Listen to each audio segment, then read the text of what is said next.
Collective, pika-card po tayo. Pika-card reading. Ayan. So, alin dito yung pipiliin ninyo? No, mag-concentrate kayo, mag-meditate kayo, pwede nyo pong i-pause. Simple question lang po yung itanong ninyo. Yung nasasagot lamang po ng yes or no. Okay? So, ito ay timeless reading kahit kailan po dumaan sa inyo.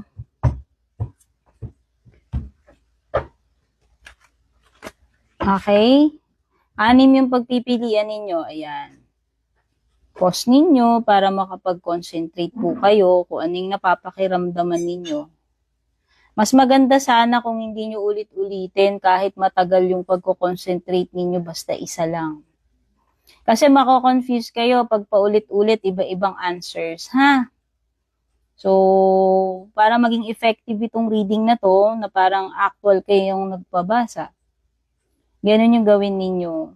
Kumbaga, isang pili lang muna. Okay? So, yan. Ina-assume ko na nakapamili na po kayo, nakapag-pause na kayo. So, titignan na po natin yung mga kasagutan sa tanong ninyo. Start tayo dito. Ang sagot ay no. Bakit kaya? Hugot lang ako ng isang tarot card. Bakit kaya no? Ito, yung card dito.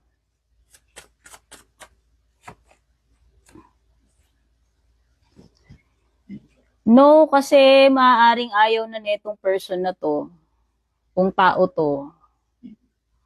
Oh, pwedeng gusto niya nang iputulin, tapusin. Kung hindi ito tao, kung situation yun, pwedeng it's better na i-confront mo yung situation. Kung kailangan mo tapusin, i-cut off. Kung kailangan mo sabihin yung dapat mong sabihin. Okay? Next naman, yung mga nakapamili nito. Ang sagot ay yes. So, hugot lang tayo ng isang tarot card para sa mensahe. Tungkol dyan sa yes. Baka may additional message.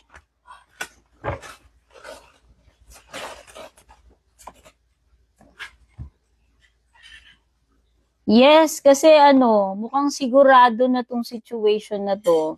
Mukhang stable naman ito. Kung person to, yes, kasi pwedeng may feeling siya, pwedeng importante sa kanya to, may pakialam siya. Para sa mga nakapili nito, sagot ay maybe, hindi sigurado. Pag sinabi nating maybe, pwedeng yes, kalahating no yan eh. So, kuha tayo ng additional message, bakit nga ba maybe? Anong masasabi ng tarot cards? Maybe mag-e-end. Maybe hindi magiging successful. Pero if ever na mag-end dito, pwede pa namang i-repair or buuin kung talagang gugustuhin. Ibig sabihin na possible na makabangon ka naman uli dyan. Mga nakapili nito, ang sagot ay of course. Ibig sabihin, this is yes na yes. So, kuha tayo ng additional message. Bakit of course? World card, of course, maa-achieve mo to. Hindi man agad-agad, pero malapit na or malapit na. Hindi man sa ngayon, or maybe hindi man sa ngayon. Sa mga darating na panahon, it could be days, weeks, months, year, hindi ko alam kung anong time yung nag-i-stretch dyan. Pero of course, maa-achieve mo to, makukumpleto mo, matatapos mo to. Of course, makakaalis ka, or makakapag-abroad ka. Of course, aangat ka, magle-level up ka. Or, of course, kung naghihintay ka ng closure, yes.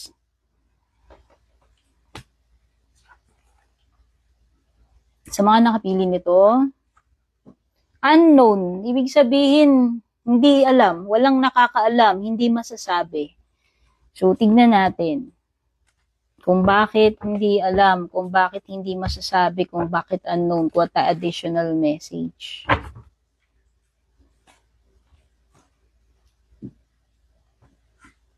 Hindi sigurado, hindi masabi, pero pwede ka namang mag-research. Pwede mo namang aralin. Or pwede mo namang bantayan. Or pwede ka namang maghanap ng paraan, pag-aralan. No?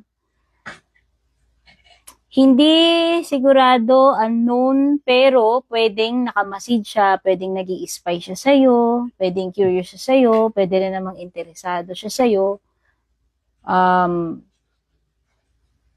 Willing. Okay? Or pwedeng kung batang energy yung tinutukoy dito. Oo. Hindi alam kung kailan makakapagsimula, pero possible na magsimula and pwedeng may bata, younger energy. Last, sino nakapili nito? Ang sagot sa tanong nyo ay nope. This is no. Nope, nope, nope daw. Tingnan natin kung bakit no. Natin. Additional message. No. Parang hindi talaga posible. Ano? Kasi baliktad yung ace of wands mo. Ito pa lang sinusupla na eh. Hindi. Pwedeng iba hindi sa ngayon. Pwedeng hindi ka makakapag-start pa sa ngayon. Pwedeng walang potential. Pwedeng hindi interesado. Pwedeng hindi attracted. Pwedeng hindi talaga okay. Okay, so yan yung mga na-pick up ko rito. Sa inyong pick-a-card reading, thank you so much for watching. Kung gusto niyo ng private reading sa akin, kayo po yung mag-PM sa one and only official FB page ko. Purple Tin, may check sa dulo, which means meta-verified. Kayo po ang mag-message kasi maraming fake na gumagaya sa akin kapag may nag-add friend ng message, hindi po ako yun.